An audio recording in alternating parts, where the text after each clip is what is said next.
Hi అండి అందరికీ నమస్తే. నేను మీ నవ్య. ఎలా ఉన్నారు? బాగున్నారా? నేను చాలా బాగున్నాను. మనం ఇప్పటి వరకు మన ఛానల్‌లో వెజ్ ఆర్ నాన్ వెజ్ రెసిపీసే చూసాం గదా! బట్ ఇప్పుడొచ్చేసి ఒక స్వీట్ ఐటెమ్ అనమాట. మనకి ఒక 10-2 వీక్స్‌లో నవరాత్రులు స్టార్ట్ అవుతున్నాయి కదా!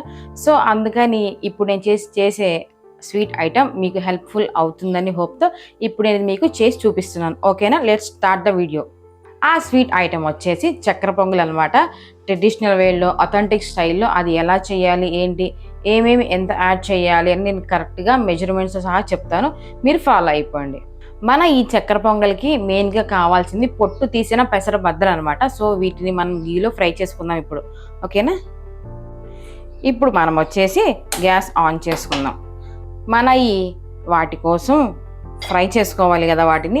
సో, దానికోసం కొంచెం మందంగా ఉన్న కడాయిని తీసుకున్నాను. ప్యాన్ హీట్ అయిన తర్వాత కొద్దిగా ఒక 2-3 టేబుల్ స్పూన్ ఫ్రెష్‌గా ప్రిపేర్ చేసుకున్న నెయ్యిని తీసుకోండి. నెక్స్ట్ వచ్చేసి ఇది కొంచెం హీట్ అయిన తర్వాత ఒక చిన్న కప్‌తో పెసరబద్దలు తీసుకోండి. వీటన్నిటిని ఈ నెయ్యిలో చక్కగా ఫ్రై చేసుకోండి. మన ఈ చక్కెర పొంగలికి వీటిని ఎంత బాగా గీలో ఫ్రై చేసుకుంటే టేస్ట్ అంత బాగుంటుంది. కొంతమంది ప్లెయిన్‌గానే ఫ్రై చేసుకుంటారు. బట్ గీలో ఒకసారి ట్రై చేసి చూడండి. ఫ్లేమ్ అనేది సిమ్‌లో ఉంచుకొని సన్న సెగ తగులుతూ ఉన్నప్పుడు చక్కగా పప్పు అంతా ఈవెన్‌గా కుక్ అయ్యేలాగా ఎర్రగా, దోరగా ఫ్రై చేసుకోండి.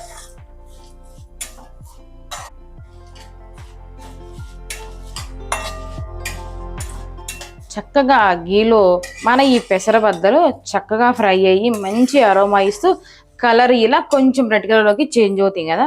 ఇప్పుడు ఈ టైంలో మనం దానికి డబల్ క్వాంటిటీగా 2-3 టైమ్స్ వాష్ చేసుకున్న రైస్ని యాడ్ చేసుకోండి.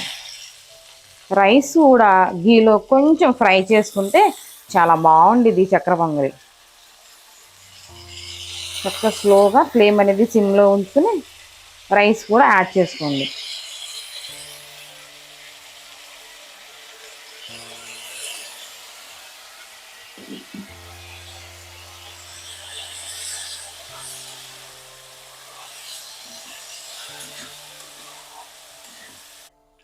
మనకి రైస్ కూడా చక్కగా కొంచెం గీలో ఫ్రై అయిందనమాట. మంచి స్మెల్ ఇస్తూ కొంచెం ఇలా ఎక్కువ ఫ్రై అవ్వాల్సిన అవసరం లేదు. జస్ట్ అలా కొంచెం ఫ్రై అయితే చాలు. నెక్స్ట్ వచ్చేసి మనకి ఇవి కొంచెం బాయిల్ అవ్వడానికి నేను కప్ రైస్కి 2 కప్స్ వాటర్ యాడ్ చేస్తున్నాను అనమాట. రైస్ అంతా బాగా ఉడకాలని అవసరం ఏమి లేదు. కొంచెం పలుకుగా అంటే ఒక 80%, 85% ఉడికితే చాలన్నమాట. సో 1 కప్ రైస్కి 2 కప్ వాటర్ నేను యాడ్ చేసుకున్నాను. అంతా ఉడికిన తర్వాత కొంచెం చెక్ చేసుకోండి. మరీ పలుకుగా ఉందంటే ఒక పావు వంతు వాటర్ని యాడ్ చేసుకోండి.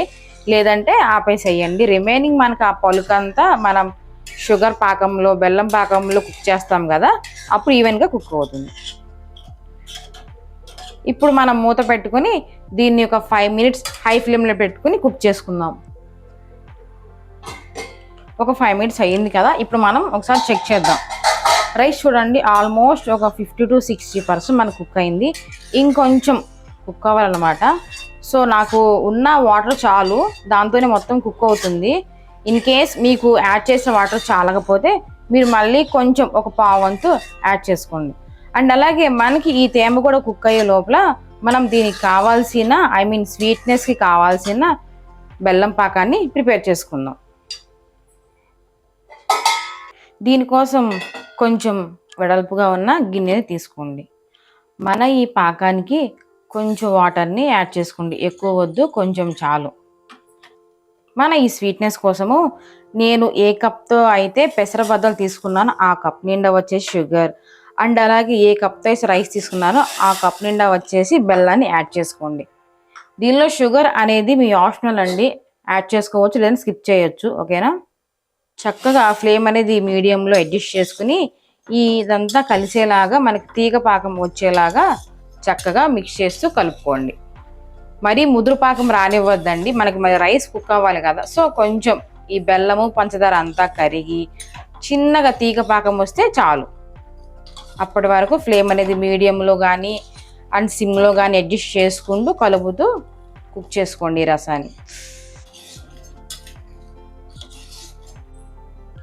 మనం వచ్చేసి ఇప్పుడు ఈ బెల్లము అండ్ పంచదార కరిగి ఒక సన్నని తీగ పాకం వచ్చేంత వరకు చక్కగా ఫ్లేమ్ అనేది సిమ్లో కానీ లేదా మీడియం కానీ అడ్జస్ట్ చేసుకుని కలుపుతూ మిక్స్ చేసుకోండి.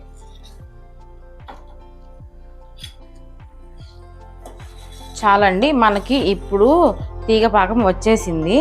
సో సన్నని తీగ పాకం వచ్చేలాగా చేసుకుంటే మీకు వీడియో అంత సన్నగా కనిపించదు, బట్ ఈ కన్సిస్టెన్సీ వస్తే చాలు.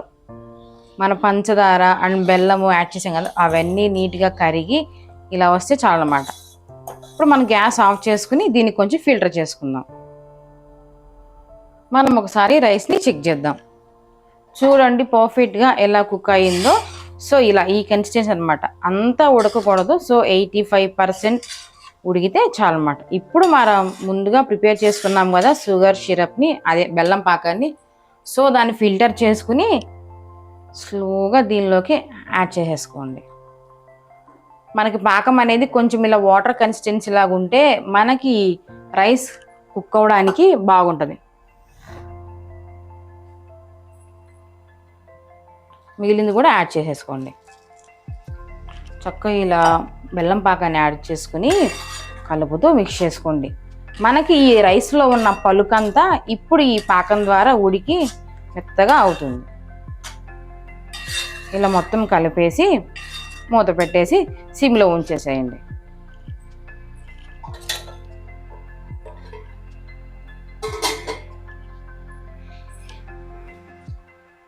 ఇప్పుడు మనం వచ్చేసి ఒకసారి చెక్ చేసుకుందాం. చూడండి ఆల్మోస్ట్ కొంచెం పాకం అనేది రైస్ పీల్చుకోవడం స్టార్ట్ చేసింది. ఇప్పుడు మనం వచ్చి కొంచెం ఫ్లేవర్ కోసం యాలుక్కాయల్ని ఫ్రెష్గా దంచుకుని ఇలా యాడ్ చేసుకోండి. యాలుక్కాయలు మరీ పౌడర్ చేసుకోవాల్సిన అవసరం ఏమి లేదండి. ఇలా కచ్చపచ్చగా దంచుకుంటేనే తినేటప్పుడు పంటికి తగులుతూ ఆ ఫ్లేవర్ మనకి తెలుస్తుంది అనమాట. మళ్ళీ ఒకసారి మొత్తం అలా మిక్స్ చేసుకుని ఫ్లేమ్ అనేది మీడియంగా అడ్జస్ట్ చేసుకుని మూత పెట్టేసి ఒక 5 minutes అలా కుక్ అవనిద్దాం.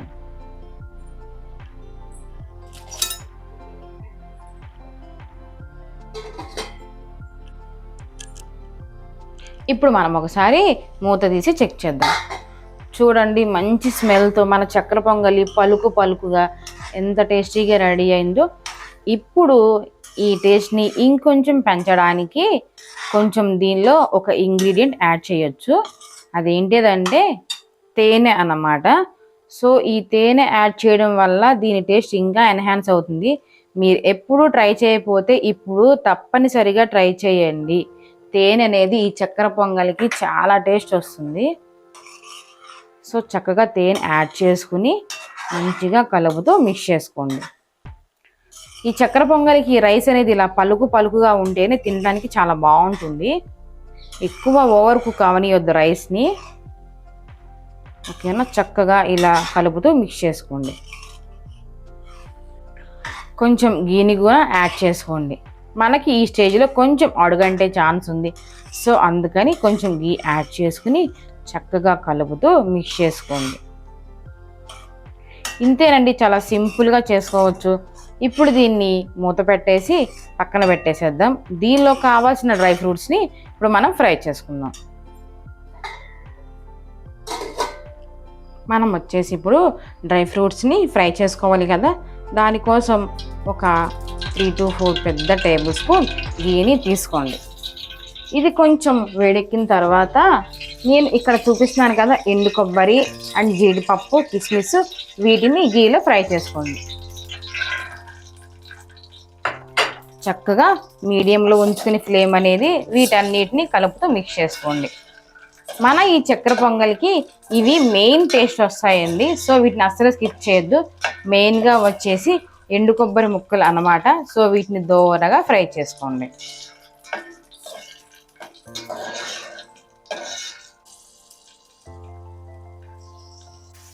చక్కగా ఈ నెయ్యిలో మనం వేసిన డ్రై ఫ్రూట్స్ అన్ని మంచిగా ఫ్రై అయినాయి కదా. ఇప్పుడు స్టవ్ ఆన్ చేసుకుని మనం వీటిని మన చక్కెర పొంగల్లోకి ట్రాన్స్ఫర్ చేసుకుందాం. మనం ఫ్రై చేసుకున్న డ్రై ఫ్రూట్స్ని చక్కగా ఇలా జాగ్రత్తగా యాడ్ చేసుకోండి. జాగ్రత్త అండి, చేతులు కానీ ఛాన్స్ ఉండిద్ది. సో స్లోగా యాడ్ చేసుకోండి. చక్కగా ఈ చక్కెర పొంగలంతా కలిసేలాగా మంచిగా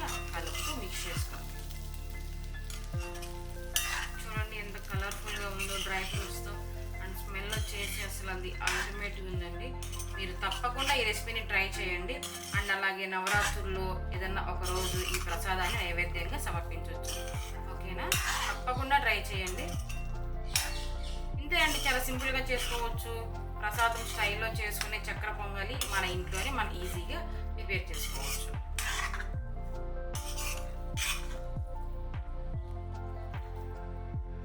ఇప్పుడు మనం వచ్చేసి ఈ చక్కెర పొంగలి టేస్ట్ చేద్దాం. ఓకేనా,